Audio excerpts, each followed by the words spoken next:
Hey folks, Kilt-Man here. Kilt-Man at your services. How are you all? Hope you're all doing very, very well.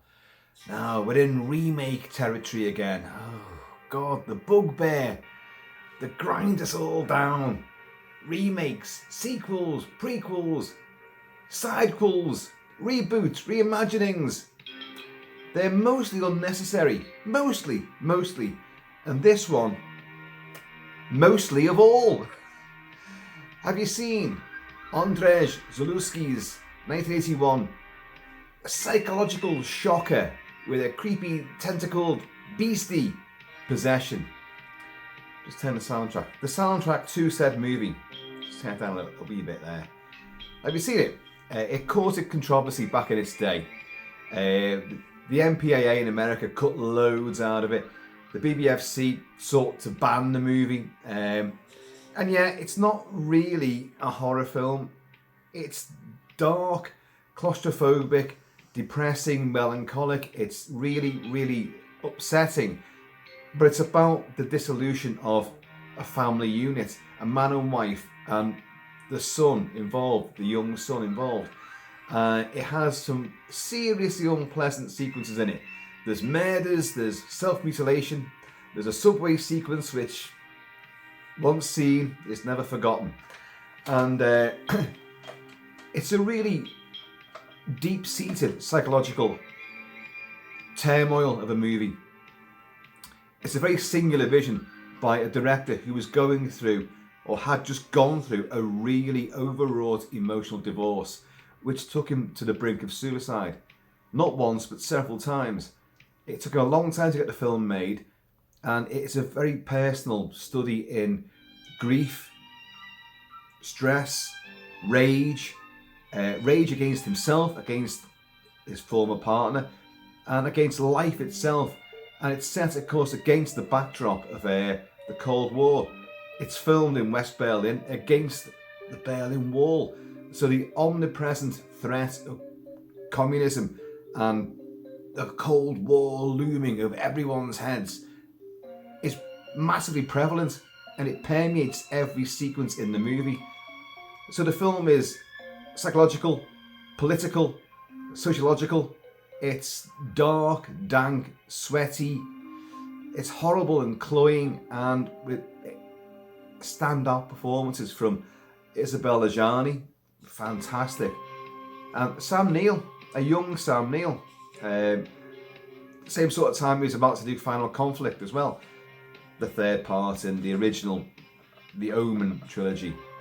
And yeah, and of course we just had the first Omen, which is a prequel to the Omen trilogy, which very, very clearly is inspired by Zulawski's movie Possession. Now, as I've just said, it's a very singular vision. It's hard to emulate. It is of its time. It evokes its own period. The Cold War, the Berlin Wall, espionage. You can't trust anybody. You can't trust your own loved one. It features doppelgangers. It features a crazy tentacled beastie. Yes, it does. How does that figure in things? Well, watch the film to understand it. How do you remake that? Well, you can't. But apparently, Robert Pattinson, our Pats, is going to do just that. Yes, he's now our Batman, our new Batman. But he's going to produce a remake of Possession with Parker Finn. Parker Finn, the writer-director of Smile, which I thought was garbage. There was nothing to smile about there. Very, very childish and banal, I thought. He's doing Smile 2 as well. I mean, Smile was based on a short film he'd made earlier, but it obviously achieved some success. But why the hell are Pats and Parker Finn have been brought together to remake Zulawski's really, really, in some terminologies and people's mindsets, abhorrent movie is beyond belief. I love Possession. I think it's a fantastic film. I don't necessarily regard it as a horror film. It is a deep, dark psychological study of the breakdown of mental stability and the family unit in really upsetting sequences as well. I should cover the film properly. I don't want to go too much into the original film because I think it deserves its own proper review at some point. And I dread to think that I'd be sitting here in like a year's time reviewing the remake, because I just don't see how it can be done. You know me, I'm rebellious against remakes and retweakings, reimaginings anyway, and yet there have been some great ones, and I freely admit that. What this reminds me of is the remake of Suspiria. Now, the remake of Suspiria, I quite enjoyed to a degree, but Suspiria for me is a masterpiece, a classic of its time. Dario Argento's 1976 supernatural splatter giallo. It's outstanding. It's a visual and audio tour de force. It's a true experience of the senses. The remake sought to give backstories and extend everything. What was a 90-minute movie became a 2-hour plus movie with huge dance sequences and lots of craziness, and for me, it was unnecessary. It was an intriguing experiment in remaking a classic horror movie. But what the remake of Suspiria became about the period of the 70s and the Cold War, communism, and the deep, dark, dank, greyness of, European cities with that threat of what's just over the border, Well, that was what populated the original Possession. So it's like the remake of Suspiria did Possession more than Suspiria in atmosphere and mood. So how are you going to do that now with a remake of a film that was already about communism, alienation, and just the manic depressive state of Europe during that particular period? How are you going to do that now? Are you going to make it a monster movie? Are you going to just focus on the tentacled creature? I won't say where that came from, how it transpires and what it becomes, and what it does. But it was designed by Italian effects guru in inverted commas there, Carlo Rambaldi, an Academy Award winner. Carlo Rambaldi worked on Dino De Laurentiis' King Kong from '76, a film I love, folks, but the effects aren't that great. They're not. Rick Baker's ape mask is outstanding, but Carlo Rambaldi's contributions, apart from the big mechanical ape hand, which is pretty damn good, aren't that convincing at all. But Carlo Rambaldi also worked on Orca the Killer Whale. He did the Alien, the Xenomorph's head effects for 1979's Ridley Scott Alien. Outstanding, I'm sure you agree. He worked on The White Buffalo with Charles Bronson, and I love this movie. But The White Buffalo, this big spectral, mythological white buffalo, which is huge. In long shots, you can quite plainly see there's wheels underneath it, and it's oh dear. He also did the Dagoth from Conan the Destroyer, which is not a very good creature effect at all. But he did do E.T. Yes, he did E.T. And he did the little troll in Cat's Eye that comes through the skirting boards to terrorise Drew Barrymore. And that is a great creature. That is brilliant, absolutely brilliant. And he did the werewolf for Silver Bullet, another adaptation of Stephen King, Cycle the Werewolf, but Silver Bullet. And I do love that movie, as you guys know. And I do like the werewolf in it. It is the size of 3 or 4 grizzly bears, on piggyback. And it's got a strange, very, very unwolf-like head and face. But it's a terrifying creature. So he's a bit hit and miss. But his effects for Possession, the original, were great. Very slimy, very perverse, very weird. Isabella Gianni's performance is, you can't put a measure to it. It's unparalleled. Sam Neill, again, is great in it, but we all love Sam Neill, but you won't like him in this movie. You don't like him at all. You don't like anyone. You don't like anyone in the movie. They're all very off-putting. The film, the original film, is also very, very similar in tone and its creation to David Cronenberg's The Brood, which I've covered a great deal on the channel. David Cronenberg went through a really acrimonious and really, really aggressive, horrible divorce, and then, you know, trying to get ownership, is that the right word? Guardianship of the children. A real, absolute life and death struggle that became for him. And born out of that was the film The Brood, which, again, it's body horror, but it's the nightmare version of Kramer versus Kramer. It is Cronenberg pouring out his innermost feelings about this terrible divorce and all the emotional angst and upheaval that he's gone through, which took a huge physical and emotional toll upon him. And he put it into a movie, The Brood. And of course, The Brood is probably more, even though it's a bit more obtuse than the usual stalk and slash and, you know, horror film from the late 70s into the early 80s. It's clearly a horror film. It's clearly, you know, it's body horror, and there's murders and there's mystery and there's real suspense and tension, and there are little beastoids in it as well. Again, I've covered that film a lot, so go watch The Brood. I'm sure you know what I'm talking about anyway.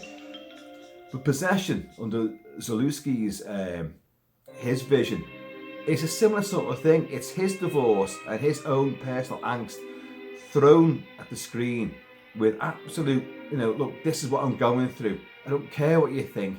It might not make sense to you, but this is what I'm feeling right now. And it's there for you to see. I'm bearing my soul. So there are killings in it. There is murders, there is self-mutilations. There's plenty of blood and mucus and snot and all sorts of oozy bodily, you know, fluids. But it doesn't come across like a horror film. There's no real sense of genuine mystery about it. What you see on the screen, you're not entirely sure if that's genuinely there or it's a big fever dream. What is going on? There's detectives that are involved. There's multiple murders and a lot of craziness. It does go rather batshit crazy, but not in a traditional horror sort of way. Unlike The Brood, which is clearly a horror film, but born out of genuine, real, emotional angst. Possession, born out of genuine, emotional, human angst, is a different beast altogether. So to remake that, where are you going to go with it? What are you going to do? Has Parker Finn gone through some big trauma? Has our Pats gone through some big trauma? Because how are you going to redo what that film is all about? If you're going to take it at face value, that's going to be just, well, mystery, espionage, because Sam Neill plays a spy. He is a secret agent. And of course, it is about, like, well, partly about the Cold War. So how are you going to redo that? Are you going to set it back in that time period? Like the remake of Suspiria took it back to the 70s, whereas the original Suspiria was made in the 70s, but it wasn't about the 70s. It was its own mystical, magical, occult, slasher, horror, supernatural, you know, extravaganza. But the remake was all about the 70s and the Cold War and oppression and bleakness and horrors of World War II and Nazism. Lots and lots of themes crept into that. So what are you going to do with this? Because, as I say, Possession is born out of a genuine, real person, the real filmmaker's angst and pain. So how are you going to capitalise on that? What are you going to remake? Oh, we're going to take a family which is falling apart, crumbling. He's a spy, and he suspects she's having an affair, but he finds out she's actually having an affair with this slimy tentacle creature, which gives birth to himself, a doppelganger of himself. Detectives are killed. There's police shootouts and chases. But where are you going to go with it? I think it's a serious case of, like, filmmakers who should know better. Look, if you want to do something angsty and unusual and unorthodox, and our Pat has done that. He has done weird things with. That sounds terrible. He's done weird things with Robert Eggers in a lighthouse with Willem Dafoe, but he did, and he's done other movies which has sort of broke the mold from his Twilight persona and from Harry. He was in Harry Potter as well, wasn't he? A long time ago. Cheers, y'all.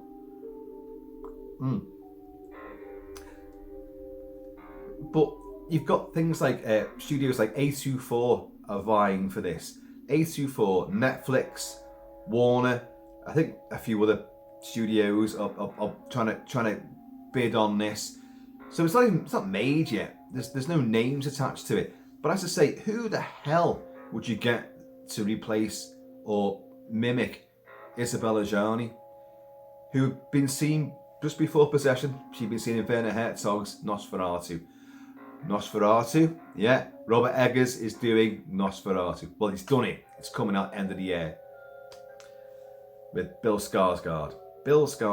Who apparently is going to make Count Orlok sexy. No. That sounds awful, but that's what he has said.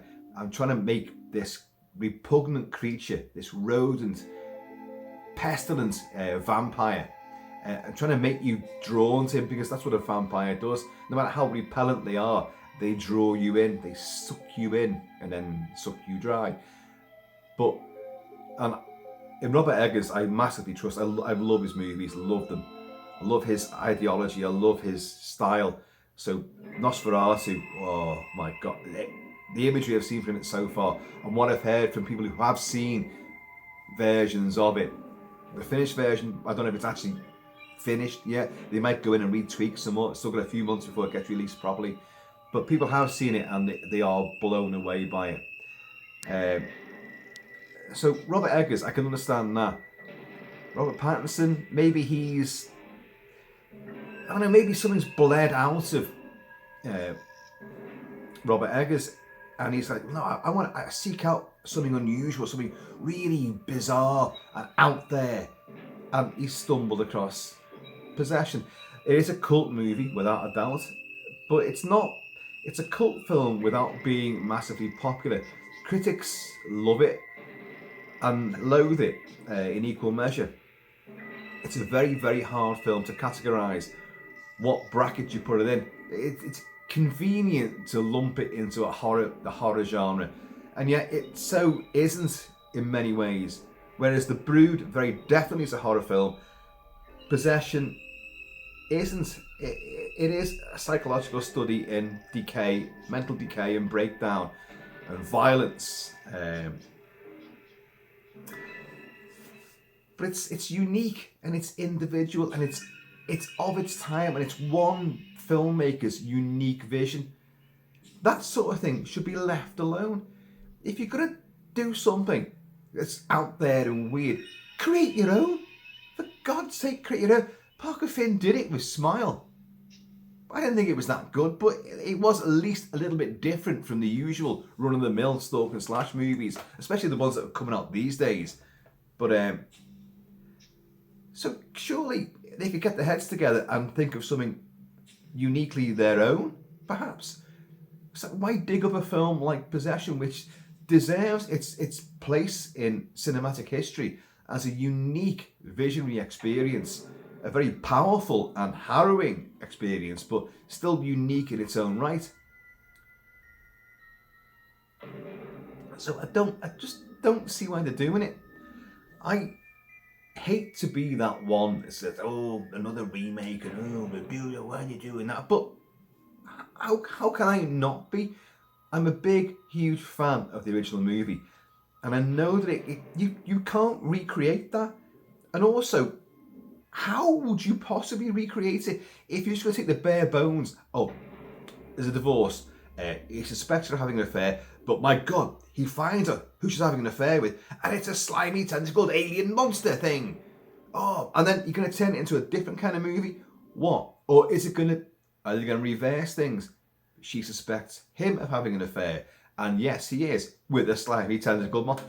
I mean, but again, then you'd be reversing things just for sheer shock value, but you'd be denying the power the original film had. You should just leave it alone. Genuinely, just leave it alone. I'm a bit surprised that Robert Pattinson is getting involved in this. Parker Finn, I don't give two shits. I think 2 films under his belt, or is it just one? It's the short film which Smile's based on, and he's been booked to Smile 2, and now he wants to do this. Well, not exactly a great proven track record there. Nothing particularly spectacular leaps out at me and says, "My God, you're the guy for a job like this." No, I thought you were shit. I thought your film Smile was crap. Gave me nothing to smile about at all. Great big frown. Big frown I had. Frown. Oh dear. The endless slew of remakes. There's more to talk about. There's more remakes being done as well, which will make you roll your eyes and want to choke on your own tongue, because it's just, as Hollywood got nothing original to say anymore, why have they got to keep on doing these things, churning out what we've seen before, what has been massively applauded and acclaimed? Again, maybe in the likes of Possession, it's acclaimed and applauded, but it's not genuinely mass seen by people. I suppose you could say that an argument would be there that, look, loads of people aren't going to see this movie, the original film. You can't get it anywhere. Well, you can, because I've got it there on Blu-ray, fully uncut as well. You can stream it now. It's there. For many years, it was in a cut down version, but it's widely available now, fully uncut. Oh, but the kids of today don't know what that film is, so we're going to make that film, and if they like it, they can go back and find the original. Oh, off. Don't. That's a piss poor argument, that. You've got no originality. Oh, let's go and find something which we can... Oh, there, look at that. There's a film it's got some notoriety. It's got a fan base. So we're gonna fuel the fan fire. We're gonna remake this, and that'll get everyone, like the purists will be up in arms, but they'll still come and see it just so they can pour scorn upon it. You're damn right. But you never know, it could be great, and we're going to bring in a whole new audience as well. Wow, and we can leave it open for a sequel. Oh, God. Son of Possession, Possession 2, The Extra Tentacle. God. You can hear the soundtrack for it, which is by another Andrzej Kozinski. It's whimsical, it's bizarre, it's weird. It's quasi-haunting. It's either haunting or it isn't it? It's haunting. And I love this score. And I do love the film, but it's a difficult watch though. The original movie is a difficult, uncomfortable viewing session. You really have got to be in a strange mood to, I think I want to watch Possession. It's the kind of film, I kind of put it in the same category as like the likes of Don't Look Now, Nick Rogue's movie Don't Look Now, which I think is an outstanding film, but it's uncomfortable viewing. It's deliberately disorientating and dislocating, and it has a super shock climax, of course, but it has real emotional trauma to it. It's visually beautiful, breathtaking, and it's got a very haunting atmosphere to it. But it's not something you want to go, oh, I'm in the mood to watch Don't Look Now. If you're in that kind of mood, then you're in a really strange place. Likewise with Possession. In fact, even more so with Possession. You're in a really deep, dark place if you want to watch that to pass a couple of hours. But it's still a masterpiece in its technical achievement, its directorial verve, its singular vision, and its performances are standout, powerhouse, bravura performances. And but it will leave you in a not in a happy place at the end of it. So let's remake that. Well, how are you going to recapture that mood? And if you're not going to have that mood, then why do it? Because the whole point of the movie is, he says pointing, the whole point of that movie is to put you in that mood. And that mood is what Andrzej Zulawski was going through. That was his his self-confession, his own self-exorcism, get his own inner demons out. The same with David Cronenberg and The Brood. So I ask you again, why would anyone seek to remake that? It's one person's confession. Oh, well, we're going to put a different slant on it. Well, if you're going to put a different slant on it, then don't do it.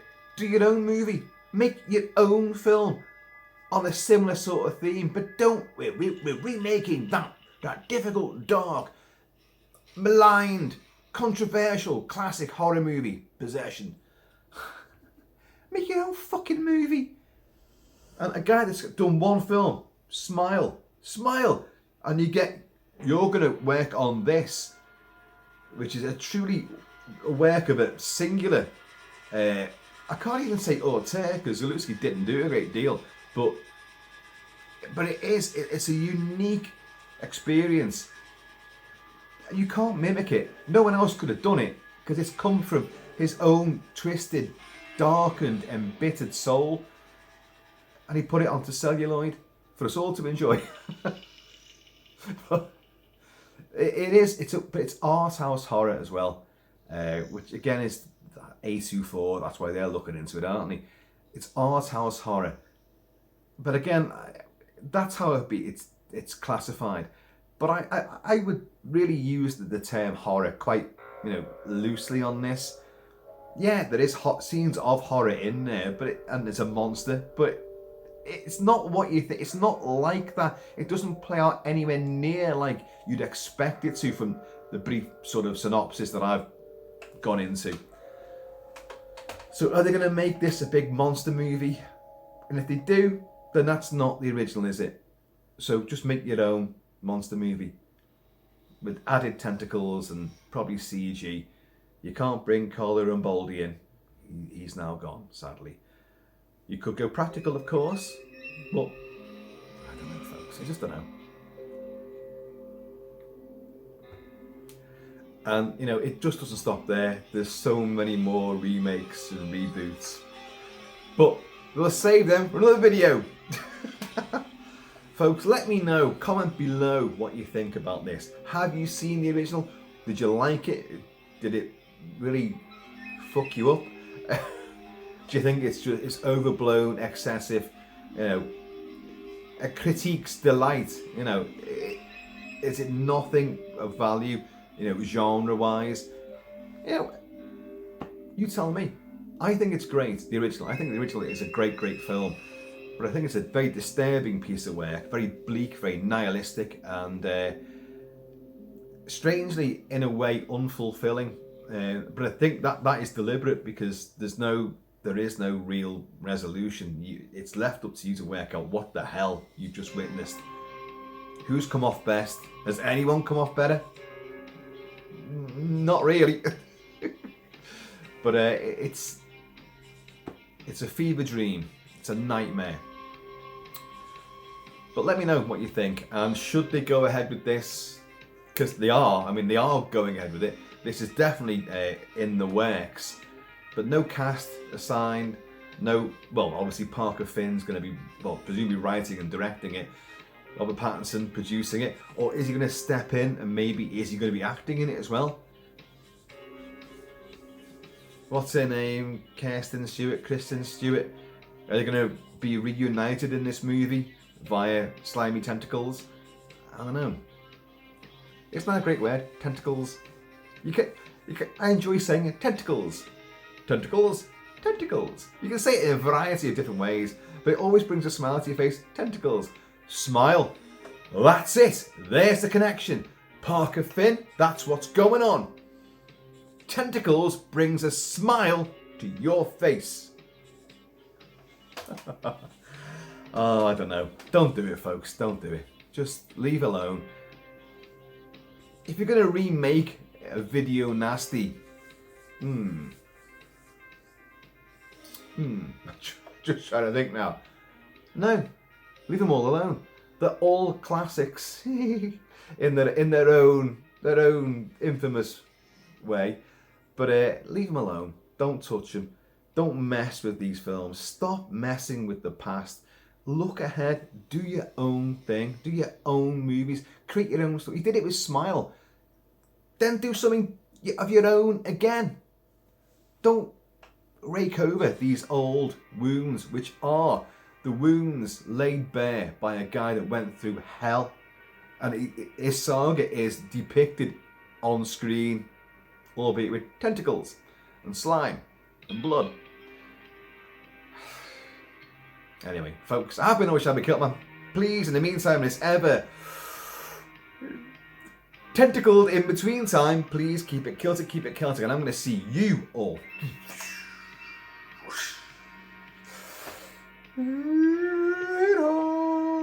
And would you bring back Sam Neill and Isabella Gianni for cameo appearances?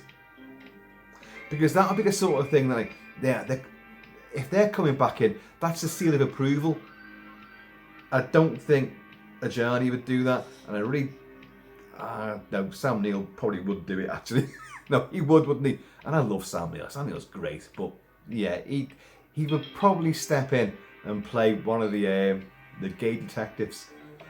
Oh, spoilers alert, you know. Right. Tentacles!